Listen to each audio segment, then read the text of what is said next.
we get assignments. So far, enjoy forever.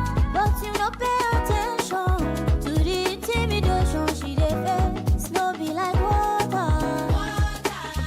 You don't get anything. If woman get confidence, then she no be woman. Woman get money, one love share money.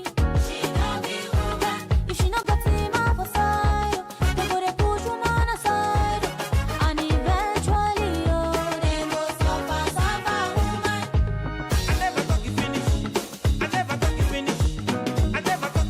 Woman, nobody be like woman. I never talk you finish. I never talk you finish. I never talk. Woman, nobody be like woman.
I've been walking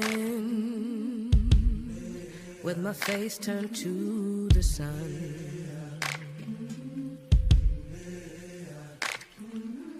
Weight on my shoulders, a bullet in my gun. Oh, I got eyes in the back of my head, just in case I have to run. I do what I can when I can, while I can for my people. While the clouds roll back and the stars fill the night, that's when I'm gonna stand up, take my people with me. Together we are going to a brand new home, far across the river. Can you hear freedom calling, calling me to answer? Gonna keep on keeping on, I can feel it in my bones.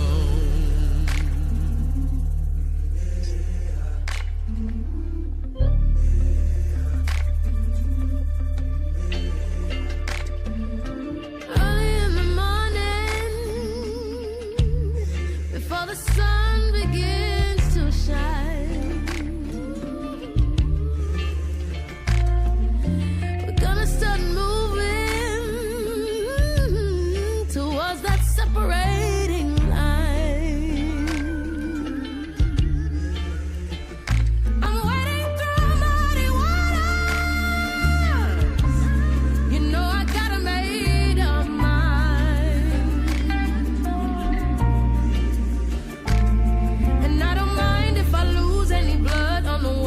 salvation. And I fight with the strength that I got until I die. So I'm gonna stand up, take my people with me. Together we are going to a brand new home, far across the river.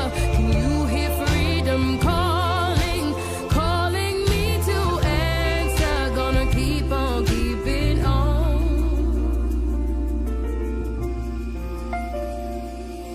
And I know what's around the bend might be hard to face 'cause I'm alone. And I just might fail, but Lord knows I'll try. Sisters fill up the sky. Stand up, take my people with me. Together we are going to a brand new home, far across the river. Can you hear freedom calling, calling me to answer? Gonna keep on keeping on. I'm gonna stand up, take my people with me. Together we are going to a brand new home, far across the river. Do you hear freedom calling, calling me to answer? Gonna keep on keeping on. I'm gonna stand up, take my people with me. Together we are going to a brand new home, far across the river. I hear freedom calling, calling me to answer. Gonna keep on keeping on. I can feel it in my bones. I go to prepare a place for you. I go to prepare a place for you. I go to prepare a place for you. I go to prepare a place for you.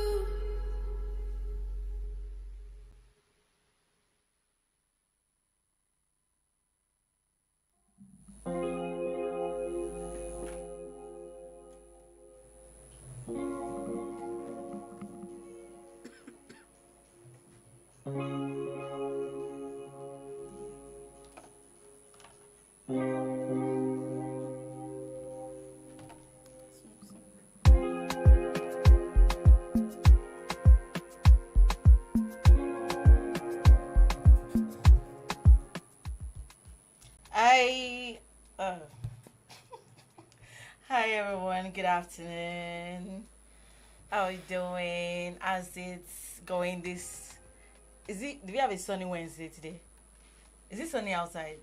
I mean, you would not know. You've not been outside. Have you been? No. Exactly. So how would you know? I mean, you are enjoying rich kids. Nepo babies. Have you had a lie? No, I'm not lying. How are you doing now? How's it been? How's the week been for you guys? Boring. It's so raw. Fine, no. This week has been good, not bad. We can see. This See the look. She's looking all pink and I good. mean, You know what? well, She won't blind us like this. eh? You won't blind us. Because Yeah, you're she looking na all big pink. to them. They call am on TikTok. Me, I no do nails, so no be 3. She na She 3 dey serve over us 3. hot. Oh, they play. So So how's that's the week been been? good. Not bad. Not bad at all. Yeah. I mean, everybody has been. I think yesterday had an eventful week, somewhat. Ah, yes, so hey, don't worry. My friend went to. Oh my God. Tell them, please. Okay. Oh, please, She said yeah. the floor is mine. I should tell you people. Tell them, Alright, please go Okay. ahead. My friend went to enjoy. Oh my God. The enjoyment is not from here. Yeah. That our weekend. She was weekending. Oh, Oh my It was god. splendid. Okay. So Alright, how was your week? How was your week, babe? My weekend was fine. Why did I feel like Tell us more. Because whenever Ore says our weekend is fine, our weekend was fine, there is something more. Something But you don't want to you talk get. about. Tell We us, understand. alright, We know tell what us. is going on. We know. Well, mine, like I said, my weekend was fine. I had an intimate dinner with my babe.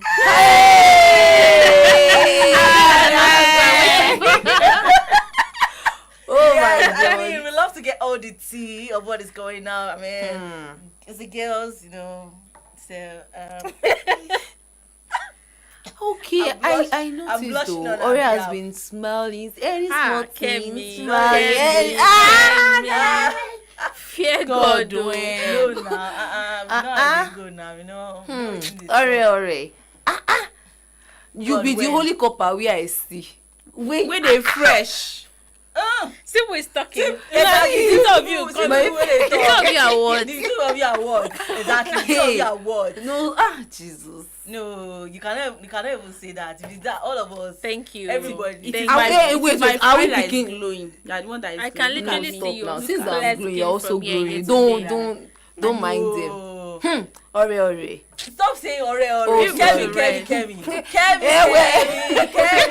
Oh, pretty boy.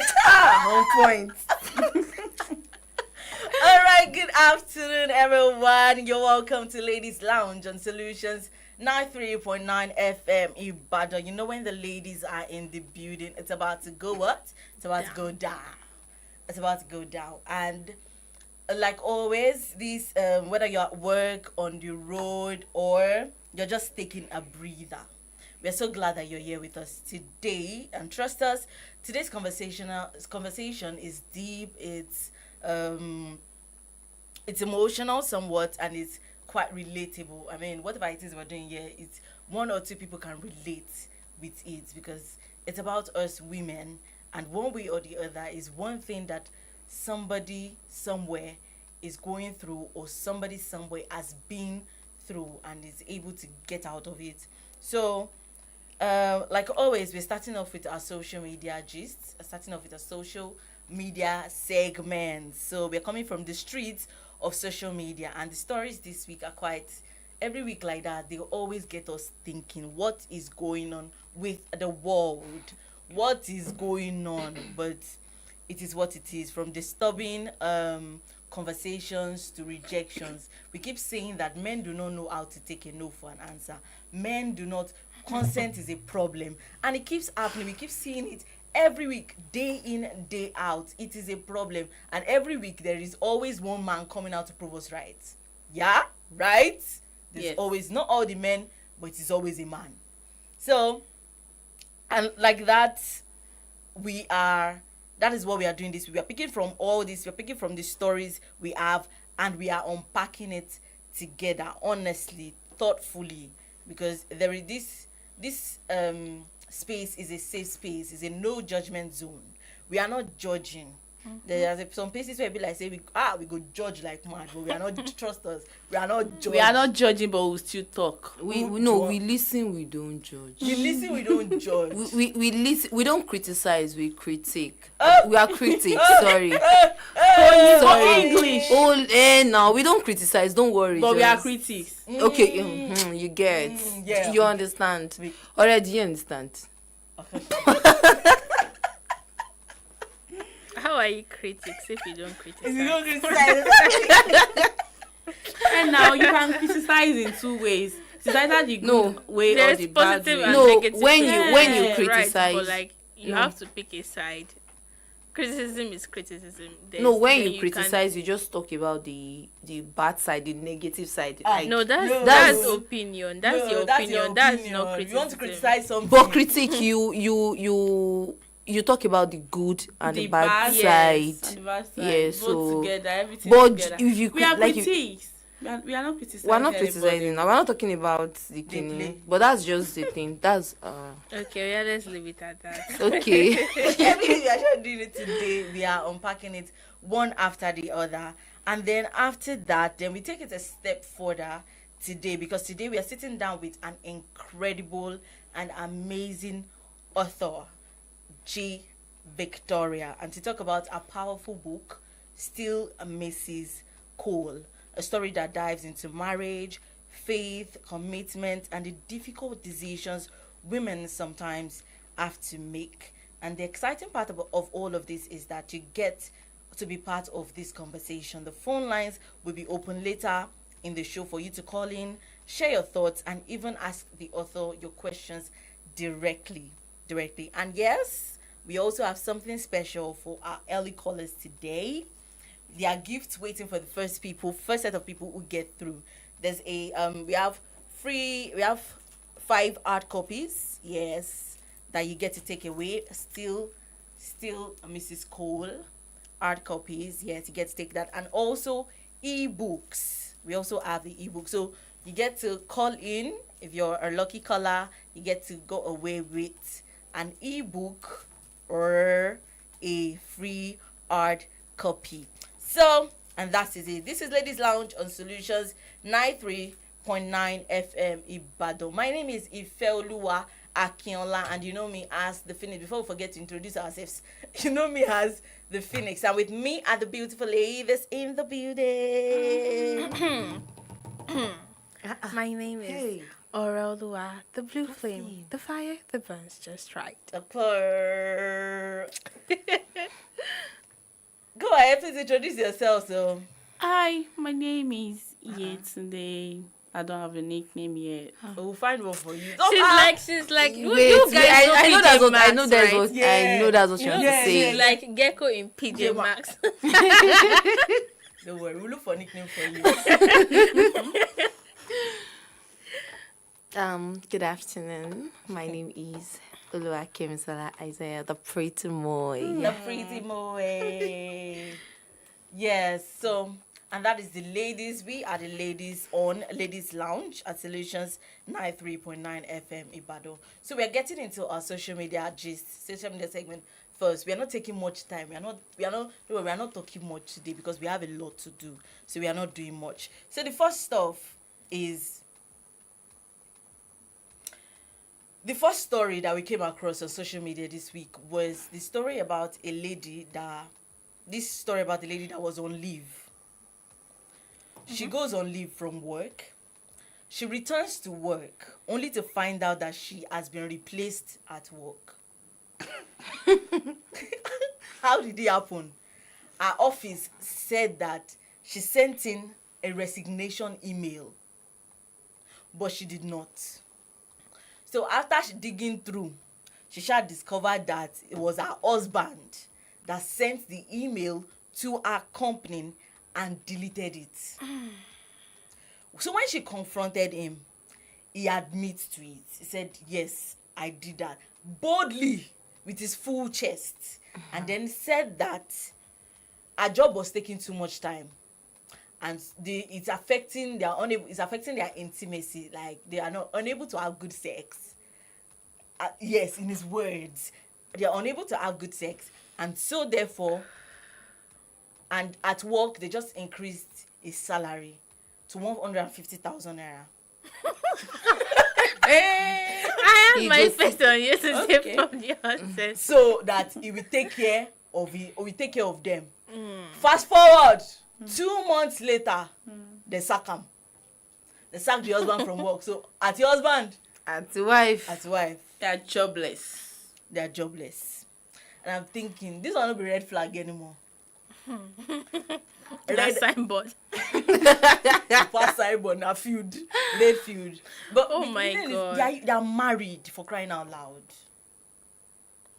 I was shocked when I saw the story because I'm thinking, what the fuck? What the actual? Why couldn't he just like sit her down and talk to her about this? And sometimes I feel like men sometimes in marriage they tend to like prioritize this whole intimacy thing. Though intimacy is good in your relationship, right? But once there's like a decrease in like the usual, Yeah. they see it as something has It's a shifted, something problem, has yeah. changed, there's a problem. And if you're saying you have decreased intimacy with your so-called wife, right, and you feel like it's because of our work, like our work is affecting you guys' relationship, why didn't you just call her and sit down and talk about it rather than going behind her back, typing a resignation email, then deleting Then it? just because you do not want her to see that. You can imagine that kind of ridicule, now going to work and then you find out you fired yourself when you didn't actually. How are they going to survive now? Because when she got to work, she said she didn't send an email. She said the HR said when she sent the email that she sent an email back to her that why is one of our best resigning, and she said she replied again Still replied, that she though. got a better job. You can see that sometimes men can be the weapon fashion against you. Because once you are praying against weapon fashion against you, try and pray that in case it's anybody, don't exclude Our own close. husband. You can imagine something like that. She found a better job when she in fact doesn't have any other option at the moment. And she's doing well at her place of work. Do you get? No, aside from the fact that, let's even forget the fact that he wrote the resignation. He said he got an increment at his workplace, right? Of 150,000. 150,000 naira. 150,000 Please, in this naira. economy that we are in, Honestly, That is one. how much is 150,000 naira? 150,000 naira is it's not even enough to fend for one person, not to talk of not. two. Because if you ask them how much the rent of their apartment, Exactly. what they are saying is right. it's now. more than it will be. I'm sure it will be more than 150 or 200 safe. Rent. If it is Rent. self-con, Rent. the my rent sister. now. Rent. Maybe And if depending, I'm just sure saying. that trust me, I'm sure that rent will not be less than 1 million. Hey, I'm just saying that it will be more than like 200,000. it will even be more than the salary. The both of them, their salary, it will be more than that. So, Because the woman is apparently doing well at work. yeah. So I feel like she's earning a whole lot more. And there might actually be another reason for this whole get thing. it. If you check, but since our own actual salary was not included in the conversation, we can't take it from that Yeah, aspect. yeah. But Even I have a if- suspicion that might also be A problem. A What problem. could have caused it, Yes. yeah? even if like the husband, okay, even though we don't know like the what's it called, the actual, we just saw what they post online, but like even with the fact that okay, let's just leave what they posted online, but the husband is supposed to be happy. I don't know if he has any side also. Like Side just hustle, okay. They say just they increase somebody person that is salary supposed to to support 1,000. He's his supposed to wife. even be happy, like just join hands to like build things. I don't know why some men don't think in that direction. He gave the Why reason. should a woman let go of her own career because of intimacy? And he did it he did it No, without he our did- and it was consent. not Yes, with her without her consent. consent. sef. You Yes. understand? Without a consent. That's bad. And in his own eyes, he did it out of say concern that they are not having the intimacy in their relation is not good. It's not that good anymore. Because that's what it looked like. That's what it sounded like. Like we are not. I feel that's if he actually prioritized that, because Yes, because that's well, the thing. it should be the honestly, I'm going to be sincere, it should be the least. I feel like it's just Yes, it's now. not even no longer concern. It's control, because you want to control her. You want to be able to tell now that both of you are not depending on just One yes. means of survival. Okay, now they've sacked him. They now have the intimacy. Where are they going to see money to survive? How are they going to do it? Make So- pregnancy can't enter again. You Ah, get omo. sufferness. na that kind of person go talk say for their house they know they do CS. Say na vaginal birth. But Because today look at it now. Today he was able to like take her job from her without her consent. consent. Without asking her, without even giving her a choice at all. Now, if he could do that, what's the next thing he's going to do? He will do more, like he's going Worse. to do work. And the fact exactly. was that he didn't say anything wrong in what He did. He That's the thing. did. He didn't say anything wrong. Because should your partner even have that level of influence over your career? That's the question now. Should your partner have that level of influence over your career? Because I feel like my partner should not be able to tell me, even if you don't want to do it behind my back, like this one did for his wife. My partner should not be able to tell me that I should leave my job without asking me, do I want to? And having a proper conversation about it. And having a proper conversation about it. Yeah. It should be my choice and It not should yours. be not yours. If it's going to be for the kids, let me be the one making the decision. Yeah. If it's going to be because I feel like we are not having enough, there's not enough intimacy, there's something wrong somewhere, let it be my choice. Not because you decided that, because apparently you're not satisfied in bed. So there's a bedmatics problem. And do you know the funniest part about this? The funniest part about this intimacy thing is it affects we ladies more. Do you get then? Because it does more. Should I call it because it affects us a lot. The reason is because like there are some ladies, their body, like if they keep having the intimacy and all of that, like everything will just, it won't be like, I don't know how to explain now this. both of them don't get job again now. They are working with that. That's their way of life now. And I work with that now. Intimacy we want that. Maybe they do have they go now. I They know. go drink garri. You they do them, they go now. We go see who go tire at the end of the day. But seriously, I feel like aside from the fact that she mentioned that it's just like an instance of him trying to take control of her life and her career, is also disrespectful. Very, very. Because thinking Very, about very. it, you don't respect your wife. The fact that you didn't even think about the humiliation or the consequences she's going to go and face at work. She literally dressed up. Do you know how ridiculous that is? And you sent like a email, resignation email, and then you show up at work. I'm sure. For work. You didn't see I'm so anything. sure. Probably when our co-workers, because I think they've employed another person. Like the look. The co-workers would be surprised. They'll be shocked. Okay, for years. some might even think, oh, probably she came to just say hi. But some What kind of eye? After you already found a work at a better place. I know, right? Because if the thing is, that's wicked. it's Yes, not like wicked. taking our independence away from her. And once you do that, I mean, what's left? Intimacy.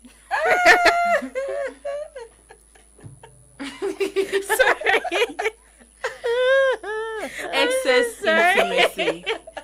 And that's the thing. See, many of us women, we enter into relationship thinking that love will actually protect us somewhere. Trust me. We believe that, okay, because this person is my partner, I love him, he loves me as well.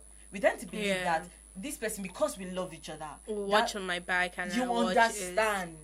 And that the thing is that love without respect is something else. Honestly. It becomes control. Honestly, someone said, a man to be precise, he said one thing recently. He said, like, if you keep, like, hammering on, probably love, it might not take you anywhere. There are sometimes whereby you need to sit yourself down, talk about real things. Aside from this love, what are your plans? What are the things we need to do? Do you want this, like, proper communication? Not like love. Yeah, Jory, love. Honestly, I learned that apart from this love, just like you said, that if you keep it won't take you any, like, not like it won't take you anywhere, but some real and proper conversations or some things you're supposed to do before the real saga enters and all of that. Like, because you will know, oh, this is what this person wants to do. I cannot do it. Do you understand what I'm saying? Yeah. So I feel Love comes with a whole lot of stuff. It's not just love alone. Not like, because me too, I love love, but who does not love love? Some Everyone people do loves love love. love. My friend, do you love love? I don't love. I cannot throw away my common sense because of love. Common sense is not common. So if you have it, grab it very well. Not like you don't like it, but I understand what my friend is saying. You will understand. Why won't you understand? But at the end of the day, love comes with other things. Love comes with respect. And if you're not getting it, especially as a woman, it could become something else. If you overlook it now, it becomes something else in the later future. Yeah. Even sooner than you think. It might not even be the future that we are saying, future.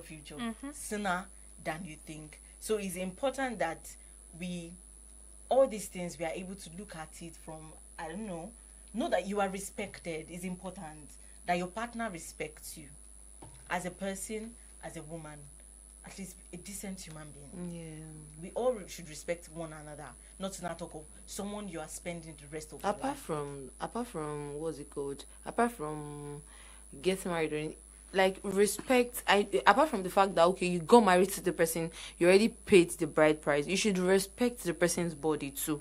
Honestly, it is very important because I feel I'm not being biased here, but I feel in most cases women tend to like understand the men like the most, like when it comes to something like that, and we tend to understand the most. I don't know, like not like understanding wife.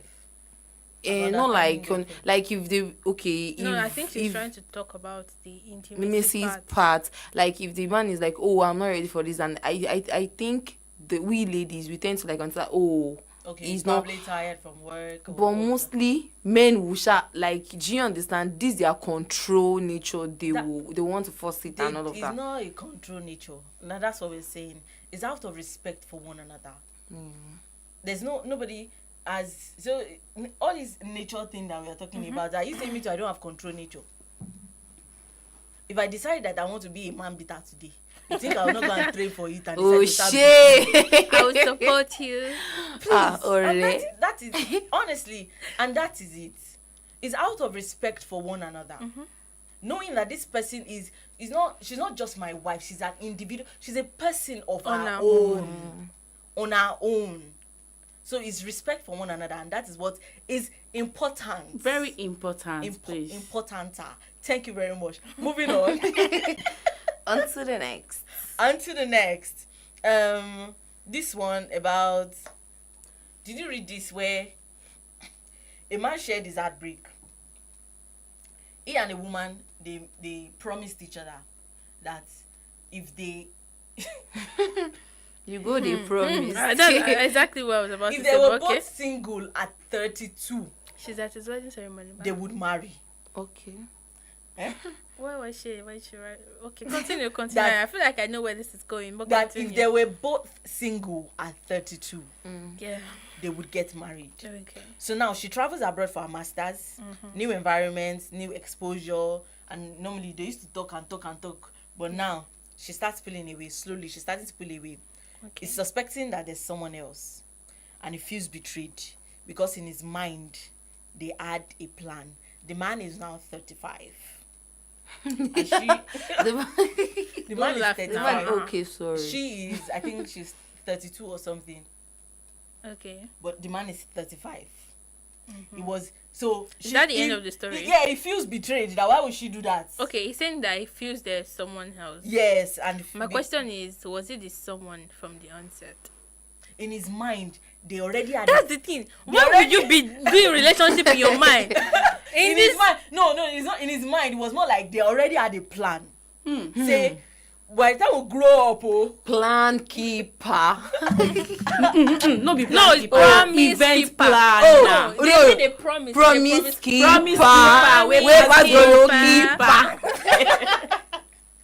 So it was that by the time we get to age 32, and both of us have not married yet, we would get married.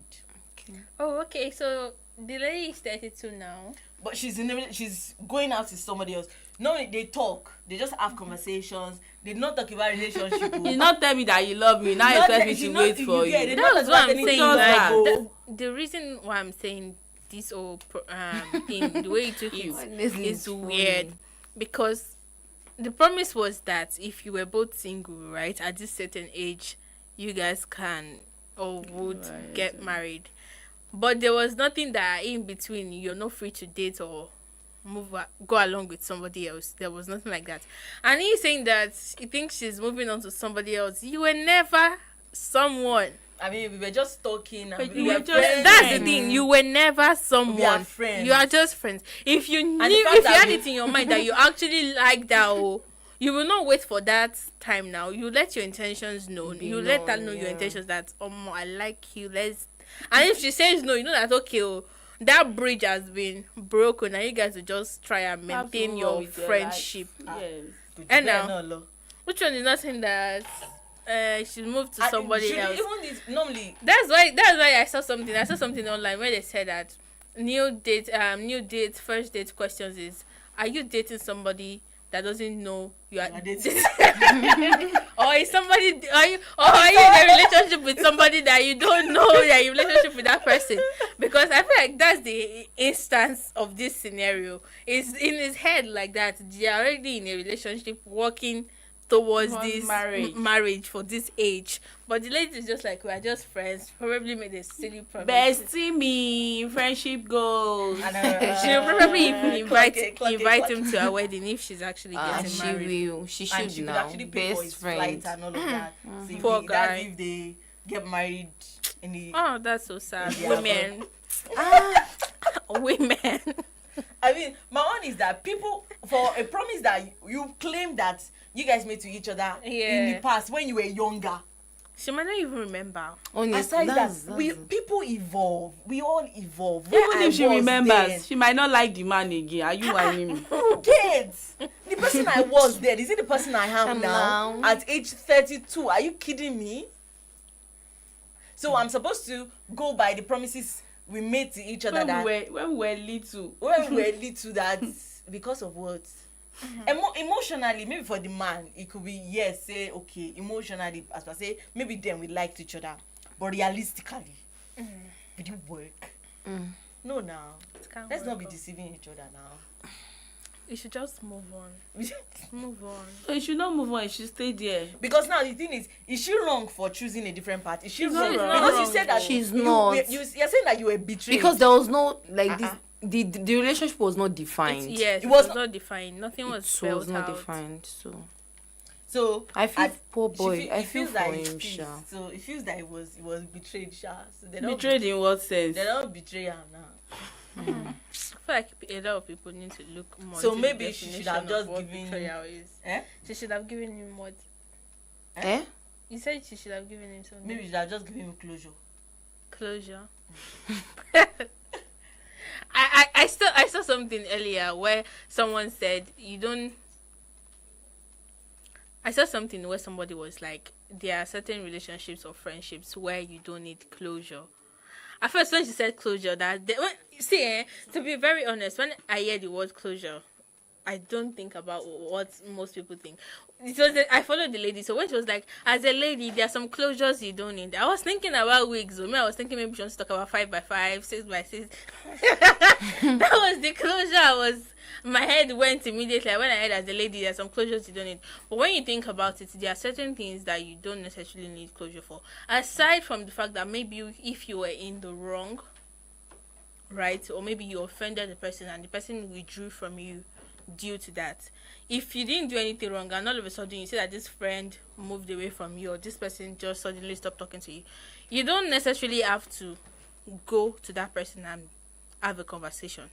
The person that withdrew from you knew he or she had a reason for withdrawing from you. If they couldn't come close to you or as a friend or a friend that did an ex-friend or someone, so for someone to like have taken you as a friend, right, and probably you felt like this person did something to you and you're withdrawing, even if the person is not doing anything to you, maybe for just personal reasons and you just want to withdraw, it's just right for you to come to that person and say it. So why should it be the other person that didn't do anything wrong? Why does it have to be that person that has to come to you for closure? And that is it. So at the end of the day, both of us have grown. And growth changes our priorities. And it does not mean I betrayed you. Growth just changes our priorities. And that is what it is. Nothing else. It's not just and that actually may be the hardest truth. The fact that love is it's not about promises.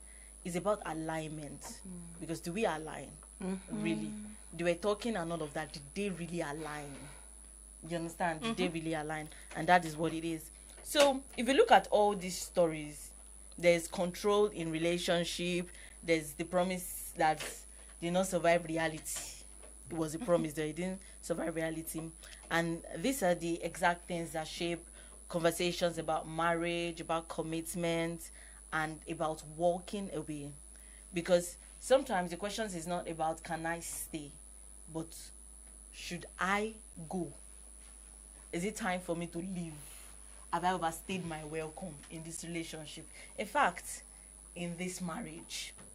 So, and this is what is going to bring us into our next segment, our book charts. A powerful story that explores marriage, faith, and difficult choices. A story that asks the question, what does it really mean to stay? What does it really mean to stay? Especially in, say, relationships where that is being abusive or where stuff is happening. What does it really mean to stay? And when does staying becomes too much? When does staying begins to cost too much? Staying, what does it cost you? And we're going to be having an insightful chat with G. Victoria, author of Still Mrs. Cole. And we're going to go on a short music break now. And when we are back, that is what we are going to be doing next. So if you're just joining, this is Ladies Lounge on Solutions 93.9 FM Ibadan. The ladies are still in the studio. Do not touch that dial. We will be right back.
All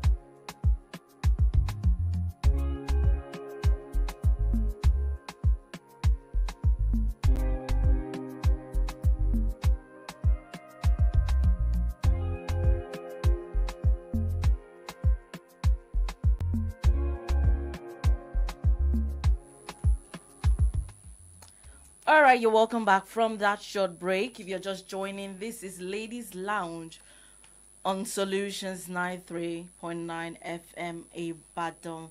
And when we wanted a break earlier, I was talking about how we're going to be having an insightful session with an amazing author. So we are in the segment, the book chat segment, still Mrs. Cole. And we are having, with me in the studio, yes, is the beautiful, amazing Miss Victoria. Please, a round of applause, ladies. Yes, thank you so much. So, Miss Victoria, we are happy, we are excited, we are, what else do I say? We are excited to meet you, right, girls? Yes. Yes, we're excited to meet you, and it's an honor to have you on the show to talk about your book. Aside that, to talk about other things that, especially our topic for today, divorce and what comes next. Talking about women, marriage, and divorce. Yes, she's a Christian fiction author, and she was, when we were talking, she was talking about how it was a non-fiction because before it became fiction. So we are going to ask about that. But before that, let us start with you.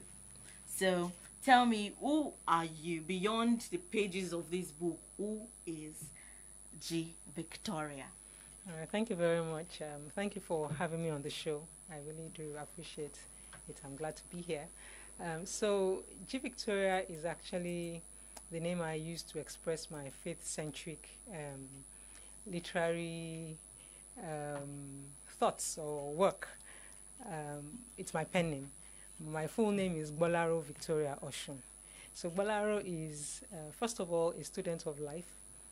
My friends used to say way back that I live in the moment, always living in the moment. So I take every moment in, I'm highly analytical. And so that's a part of me. And then I'm also a tech professional. I operate as a business analyst. And I like to have interesting conversations like this with, smart people. I like to have a good laugh where possible. I also consider myself a people person. I'm an empath of sorts. And I enjoy, or I get excited when I get an opportunity to share with unbelievers about my faith. So in a nutshell, that's Bolaro.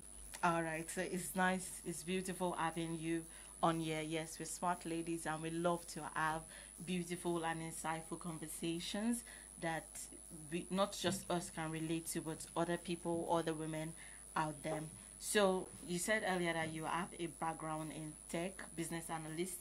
So how has this shaped your voice as a writer? Okay, so as a business analyst, I usually would start with understanding the problem of clients. What problem are they trying to solve? And then I try to figure out what's the root cause of that problem. And then I now suggest to them possible solutions and then give them a model of what the final outcome would be if we implement the possible solution. So bringing it to writing, I write about things that bother me, things that I feel are left unsaid, but should be brought to the fore. We should shed light on them So there would usually be what I consider problems, that are probably not being addressed. Yeah. So I want to find out why we have this problem, shed some light on that, and then profile some solutions. So it's basically towing the same line, the same way I address digital transformation as a business analyst, the same way my writing. All right, so was writing always a part of you? Or did you just grow? No, it wasn't always a part of me. Though, I mean, back in the day, I used to, whilst on campus, I used to journal. There was time then. So, writing all these diaries. Yes, I had these lovely, beautiful, journals. Then, of course, I stopped when I started working and all. Then, later on, I started using Facebook as my outlet, my old account before it was disabled. And then some people will say, "Oh, you should write. You really should write well." Like, okay. And then some of them are not really close to me, but they are my contacts on Facebook. So I took it seriously. Then about some 4 years ago, I started writing. I joined a number of groups.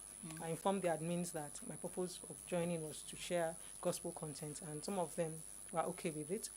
So I was also, like every week or every fortnight, worst case scenario, every month, I would drop something, just a small write-up, always ending in, a call to salvation. But usually my approach would be something they can relate with, and then so maybe that also helped to grow my writing skills, maybe, but I wasn't always a writer. Because actually, you didn't look like that. You look like you were actually a born writer. I read the synopsis and it was beautiful. Okay. It was beautiful. It was like I could not stop reading. I just wanted to.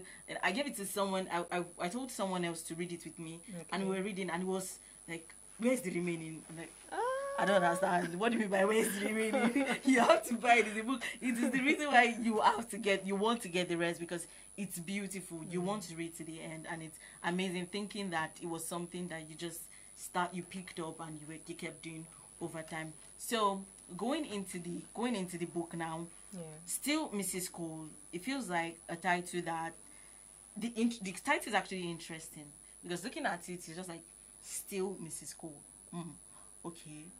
Okay, so you want to know more. Like the title is quite interesting. So can you give us a glimpse into what the book is about? Okay. Just something, doesn't have to be long, just something short. Okay. Well, so Still Mrs. Cole is a novelette that explores the thin line between I do and I can't do this anymore, and then what happens next in the event that you decide you can't do this anymore. And it's primarily for a Christian couple, though of course people of other faiths can benefit from the message and enjoy the story. But it's a story about a couple navigating challenges in their marriage, from domestic violence to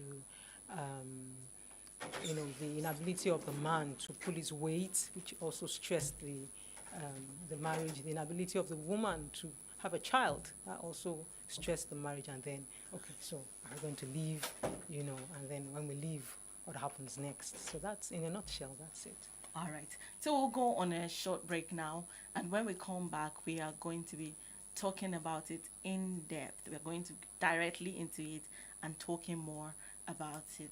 So do not touch the dial. It's still Ladies Lounge. We will be right back. Have to pull me back. Sheppy, you say you won't be coming back. Oh, damn you. This is really bad.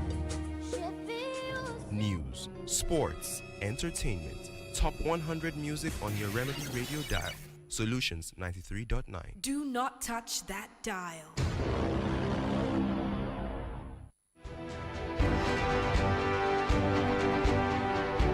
This is World of 3.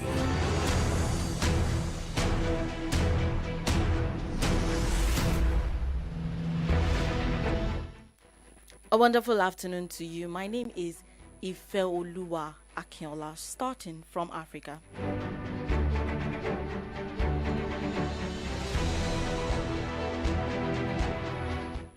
South Africa has appointed Rolf Meyer as the next ambassador to the United States. Meyer's appointment is seen as a sign that Pretoria is aiming to improve its relations with Washington following a turbulent year.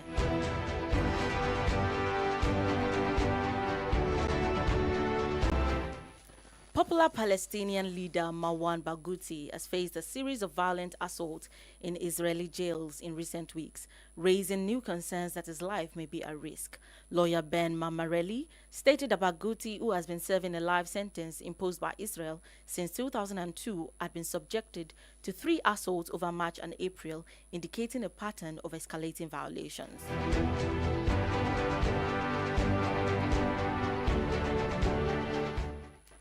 Foreign Minister Joanne Wadepoel has said that Germany will provide a further 20 million euros to Sudan this year, ahead of an international aid conference which will take place in Berlin, looking forward to gather more than $1 billion in funding commitments. Sudan's war between the army and paramilitary rapidly enters its 3rd year has caused widespread hunger and displaced millions of people amid one of the world's largest humanitarian crises.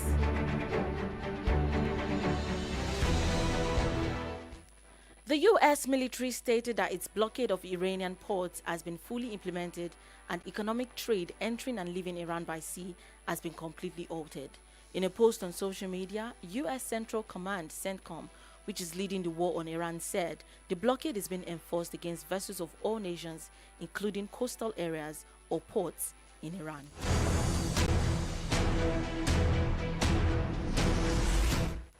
China is employing ships and a barrier to tighten control of the entrance to the Scarborough Shoal in the South China Sea amid roiling tension with the Philippines over the disputed feature. Scarborough is one of Asia's most hotly disputed maritime sites, whereby some diplomats and analysts fear long-running frictions and confrontations could degenerate into armed conflict. Now to sport. Lamine Yamal's quest for a Champions League title has come to an end this season, but the Barcelona star left Atletico Madrid in no doubt that he's among the best players. Atletico left back Matteo Ruggeri closely marked Yamal in the Champions League quarter-final second leg and praised his outstanding ability. That's the world news at 3. Do join us at 6 p.m. for the Sundown News. My name is Ifeoluwa Akinola. Good afternoon.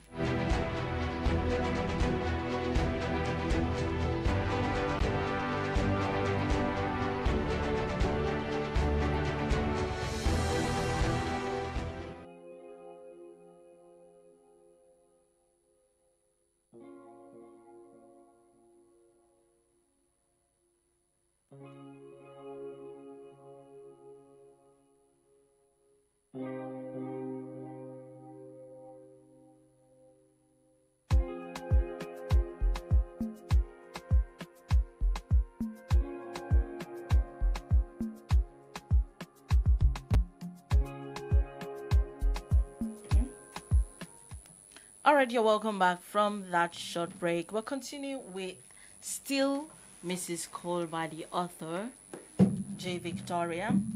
And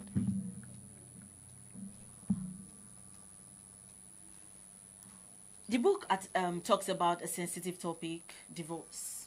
Now, divorce and love is it more likely inspired by passion or a loved experience or both? I'll say more by passion. Okay. That passion was birthed from an experience which was not actually my own divorce or my own remarriage, but something led me to, begin to search for truth. Okay. So, going into the book now, it addresses marriage and divorce from a strong biblical standpoint. But divorce and relationships are things that any kind of reader can relate with, irrespective of their religion. So, what core message were you hoping that the readers will take away from the book? Well, I was hoping that particularly believers, because the book is actually meant for believers. Okay. Because if you say Jesus is your Lord, and he says these are the rules of engagement, then you abide. Yeah, so I was hoping that believers who marry, if they do divorce, would understand that, they are to stay as they are and not to look to, remarry. Of course, divorce was never the original intent. It was never God's original intent. I don't know of any human being who goes to the altar to say I do, calls all their friends and family to say I do, only to plan to get out 5 years Later, after. yeah. So everybody plans to be in it for the long haul. But if in the event it doesn't work out, what do? The Bible says to stay as you are, except it was necessitated by infidelity or maybe the death of the partner. Okay, so do you think that public narratives are reshaping how people view marriage and separation? Yes. There's the herd mentality, people just go with what maybe an influencer says something, you go with it, or your pastor is also an influencer anyway, you go with it. Yeah, so there was this one, leave to leave, like leave the marriage so that you can leave. Yeah. That became very popular. And if you go to some groups on Facebook, people, you don't even say anything otherwise. Once they've heard it, they've latched onto it, that's it. Okay. Without sometimes even checking to see whether it's something that really applies to them in their own specific situation, Yeah. So I do think that, it does affect people's mentality. Okay, so what are you saying, that leave to live is not something that we should hold on to? No, that's not what I'm saying. I just give it as an example. Yeah.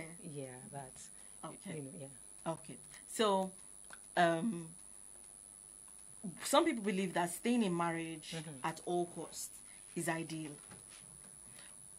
Justifying this notion actually with scripture. Staying in, yes, justifying with the scripture. And others prioritize safety and peace, because regardless of what is happening, I want to be safe, and then they leave. And encourage women to live uncomfortable marriages, even when it isn't infidelity. So, how does your book engage with these opposing views that typically appear in Christian and religious circles? Okay, so the female lead character, Senna, approached a marriage counselor in their church. Yes. Who did not force her to stay in the marriage. She was balanced. When Senna, had been physically, had been abused by her husband, was hit by her husband, and the marriage counselor got to know, Senna was trying to defend him, trying to make excuses for him, and the woman was not buying it. And she said, look, promise me that the next time this happens, you will speak up. Yeah. I'm seeing through all of this. The guy hit you and you are making excuses for him. So that's sort of not aligned with what you're saying. People are insisting that you stay there and die there, But she also said, so she was balanced, she also said to Senna that, do you know that my husband cheated on me? Okay. And I stayed. And then she went on to say, marriage is like our relationship with God, where nothing can separate us from God's love. So nothing ideally should be able to separate us from our love covenant. Okay. That's the ideals. Maybe God just wants us to do that, but it so happens that we've made something else of it. Okay, so the therapist she said her husband cheated on her and didn't leave. Yes. What if it was not a deal breaker for her? That was why she didn't leave. Not because she, like we said, it was because the Bible said and all of that. What? Because she felt like it was not big enough. Okay, so the book didn't explore that part of the story, yeah, because that wasn't the focus really. But I would say that just like the lady explained, that nothing, the Bible says, what can separate us from the love of God? Yeah. So the fact that your husband cheats doesn't mean you must leave. It means you can leave. I mean, it's your it's your choice. But if he is remorseful and truly repentant, like you can see that he has repented, turned over a new leaf, you can choose to stay. Okay. It's really your choice as a wife. Yeah. So while we were talking over the week, you said something about how the only infidelity is when either of the partner cheats, infidelity is, and the person gets out of the marriage, that's probably the only reason why they could remarry. But if it's not infidelity and it's abuse, and he or she leaves, remarrying is not an option. So how do you, yes, please, how do you explain that? Well, I'm just simply echoing what Jesus said in Matthew 19. You know, when the Pharisees came to him and asked about divorce and all that. And he said, look, that wasn't the initial plan. Divorce wasn't God's plan for marriage. And then they said, oh, but Moses allowed it. He said, yeah, Moses allowed it because of the hardness of the hearts of people. But if you do divorce and it's not on the basis of infidelity, then just stay as you are. And they were like, maybe it's better for people not to marry. And he said, yes, it's a hard thing to accept. Even Jesus himself alluded to the fact that it's a hard thing to accept. But you see, these are the rules of engagement. We did not institute marriage, God did. So if you're going to get into it, then you know that this is what's obtainable. Yeah, so I'm just echoing what's in the Bible. Okay, so anyone who leaves the marriage after, say, because he or she was abused by the partner, cannot pursue a love interest after that because of what the Bible says. I'm thinking, is it that the person does not deserve to be loved by another, or just because I don't want to say, because of what the Bible says, I am not entitled to being treated right by somebody else? Well, I mean, that's what Jesus said. I mean, yeah, I didn't institute marriage. That's what Jesus said. Now, I think it really should take us all the way back to the beginning. And like, if you know that you are going on a trip and where you're going to, there's no power supply, maybe there's no running water, you would make arrangements. Yeah. Or maybe you've heard that, maybe foreigners coming to Nigeria may have heard that, maybe there's terrorism or something. They would inquire more that, okay, is it this time of the year? Yeah. Should I be bothered now? Areas? Yeah, is it what areas? Thank you. So I think it all should take us back to pre-marriage. What are people doing pre-marriage? Are they doing the necessary fact-finding? Yeah, or are they just allowing the butterflies fly freely in their stomachs and just get moved by emotion and feeling and everything? Yeah, because it's one chance. Yeah. That's a fact. It might not be comfortable, might not be easy to accept, but marriage is truly one chance. You know, like the wedding vow, for better, for worse, for richer, for poorer, you know, till death do us part. That's the arrangement. That's what you're getting into. But it appears people just say it like it's what they say during wedding ceremonies, but perhaps it has not really fully dawned on them what they are getting into. If you know that this thing is one chance, you can't just up and leave, then you would, rather than going on all the dates and going on all the fancy places, you would spend more time doing the interviews, digging deep into the person, trying to, under what circumstance will the person just flare up? Under what circumstance will the person give me the silent treatment? You would do all those, but I think a lot of time there's pressure to marry, people just rushing and only to find out that, I can't do this one anymore, and then, you know. So, I actually personally believe that vow of for richer, for poorer, I personally think that should not even be the vow. Okay, so what should it be? Because I feel like, why are we are Christians? They say we are Christians. I mean, why are we saying for richer, for poorer, for better, for worse? Why do we have to say for better, for worse? Why is it not for better, for better? Best, yeah, for best. Why are we saying for richer, for poorer? We are not we definitely do not want to be poor. We understand that life happens and things are gonna happen. So why do we have to say that for better, for worse? I understand that anything could happen, but why am I? It's more like you said, it's a vow. Why am I taking that vow, and why not turn it into something else that is, I want that to be my reality?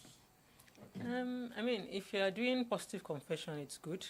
But if you are committing to someone for the rest of your life. You're telling them, this is the state of my heart towards you. I'm going to be there for you through all seasons. Christians have bad times too. Peter was crucified upside down. Was he not the one that was crucified upside down? Yeah. Paul had shipwrecks. Apostle Paul in the Bible. Yeah. You know, bad things happen to Christians. Yeah, we all know Job lost his children. He lost everything he had. Yeah. And he was a righteous man. Sometimes bad things could happen to you to test you know, to see whether you would cave because things have suddenly gone wrong. You know, so you can't rule out suffering. Sometimes you even suffer because of your faith. Maybe you are that holy lady in the office. You're beautiful. You are intelligent, and the boss says, if you don't sleep with me, sorry, this place cannot be. It's not big enough for both of us. What do?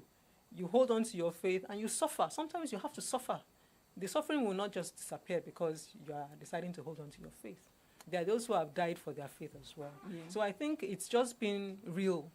That vow just is coming to terms with the fact that suffering, negative things happen in life, and that's normal. Yeah. Yeah. And but I just feel like it's not something that we said in front of an old time. It's not something that we said in front of an old time. We are trying to we understand there will be persecutions, there will be all of that, but it's not to be something I said in front of an old time. Ladies, please, do you have questions for the author?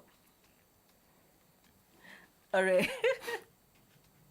All right, ladies, the phone lines. Hold on, please. The phone lines are open. 0912 222-2939, 0904422-939. If you have any question, anything to say to our author, you can send them, put them in the comment section on Facebook, or you send a message to WhatsApp 09044222939. If it's not something you're comfortable calling and saying, it's something you can drop in the comment section of Facebook, or do well to call as well. 0912 222-939, 09044-222-939. Ladies? All of you are smiling. All of you are smiling. You know, ask your question now. Talk, oh. Yeah, Kevin, questions. Kevin, do you want to say something true for you? Well, I really do not have a question, but I just feel living, no, just staying after living in marriage, like not wanting to marry, not wanting to remarry, because that's written in the Bible. I don't feel that's enough reason. And staying in the marriage where there's violence, domestic violence, I don't feel that, is that also testing of our faith? Well, I mean, it's not in all cases that domestic violence will be testing of. It depends on the particular situation. Okay, it depends on the particular situation. Maybe the husband is a Muslim, and he says, in fact, he shouldn't marry to a Muslim. I mean, as a Christian, you shouldn't marry a non-believer. Well, this is not about Muslims, but you shouldn't marry a non-believer. So let me not even use that example, but it could be testing of one's faith. It all depends on the context, anyway. And a worthy example fails me at this moment, but if one comes, I will share. But I think that we shouldn't look at it as the rules of engagement being unfair. I think that's the issue. I can see it on your faces as though the rules of engagement are just not fair. Like it isn't. Like you're in between the devil and the deep blue sea. That's what it is. I actually said that because there's this woman who sang Ekwemi. She was also a believer. Yeah. She was also a believer, and she stayed. And she endured. And later she's dead now. Yeah, she's late now. So that's why I said, I don't feel it's advisable, because domestic violence, should we say that was testing her faith to while she was still alive? No, I didn't get that part. If someone is beating you to the point that you can lose your life, please leave. If someone is beating me and my life is at risk, I would leave too. It's called self-preservation. Yeah. I'm not going to end the marriage. I would excuse myself so that I can preserve my life, particularly if there are children involved. The children need their mother. Yeah. There's no benefit to anybody if I just die. I think the gentleman, her husband, also was sentenced to death. Yeah. So if they had children, they are now orphans. Yes. Of what benefits is their death, both the man and the wife, to those children? You know, the lady will get to heaven and go, what are you doing here? You came too soon. Well, because many women now stay in marriages because being a Christian, I've seen a story online where her husband was a pastor, and as she was married to him, and the man didn't allow her to work because the man told her that she's not allowed to have dreams. His ministry is her dream. And so whatever is going to be happening in that marriage, whatever she's going to be doing, is to be supporting his ministry, his dream. And so what happens in that case? She's tired. What the man wakes her up sometimes by 3 a.m. just to talk to, maybe if he has a dream, just to talk to her, just to tell her this is the dream I had. And she cannot sleep until the husband is done talking. Oh wow. And she has to answer him. If not, sometimes when she's not giving the right answer, I'm like, I need to go. Maybe when she started working, like, I need to go to work tomorrow. You're waking me at the middle of the night to talk about this stuff and all of this. The husband took water and started pouring it on the bed. Pouring it everywhere. When she stood up, went around, walking around the house, pouring it everywhere, and told her that until she answers. Because why is she, then what's she good for? Because why are you saying that you do not have an answer? And then what the man told her, why is he always you? Why is he you? Why is he always you? And all around the house, the man is a pastor. The man went ahead to tell people, when they later got divorced, and the man went ahead to tell church members that they should unfollow her on Facebook. They should not greet her. So she was practically rejected out of the church. The pastors of the church stopped greeting her. The women in the church stopped associating with her. Wow, that's social engineering. Sometimes it's not even necessarily physical abuse. Yes. You know, psychologically you can be affected too.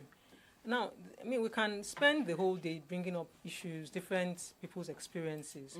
And that's why, if you notice in 1 Corinthians 7, where Apostle Paul was echoing what Jesus had said about divorce. He's like, oh, you shouldn't divorce, but if you do. So it's almost like, because, and Jesus has said it clearly, because of the hardness of your heart, because people have become hard, people are really not very godly. I don't think a godly person would do that kind of social engineering, someone who is truly godly. Yeah. So because people have turned to something else, to the point that there was a time that God destroyed the earth. Remember the time he wiped out all the human beings? Yeah. So the heart of man is really wicked, if the truth be told.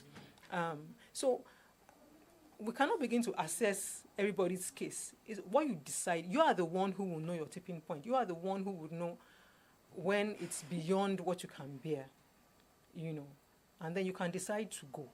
Nobody is forcing you to stay. The focus of the book is when you decide to go, this is what is obtainable thereafter, you know.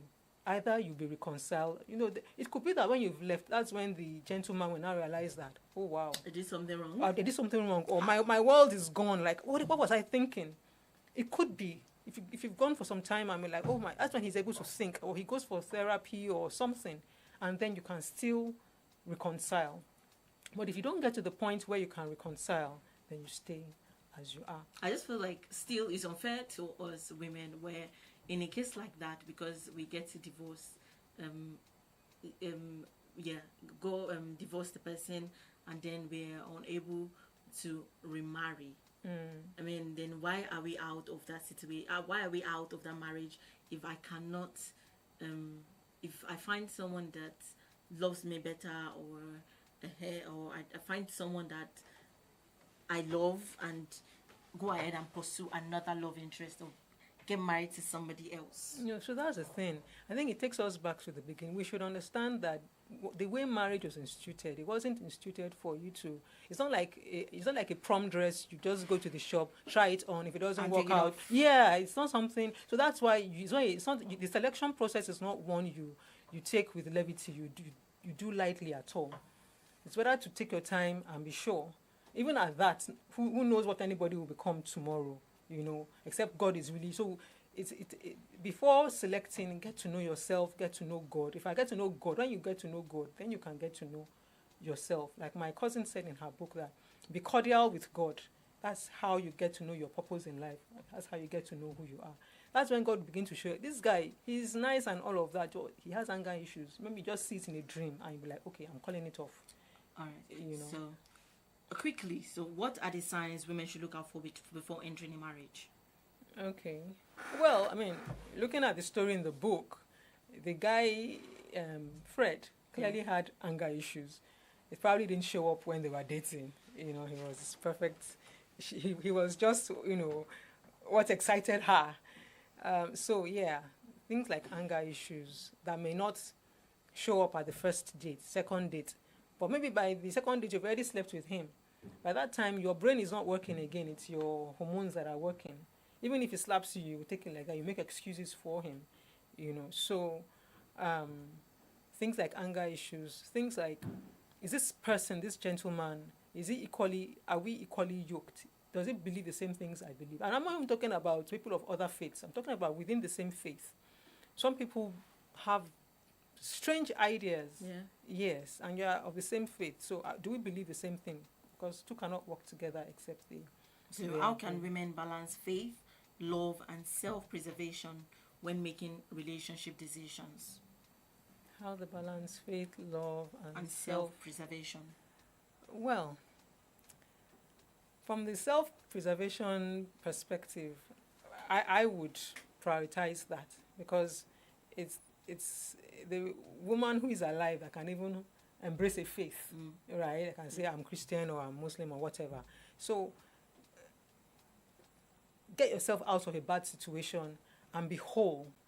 It's two whole people that can make a marriage work. Yes. Yeah, so be whole, and then of course be open to reconciliation, because you don't also want to get to a place where, because of your incontinence, because once you're married, you're no longer a virgin, and you are already used to a certain routine, I imagine.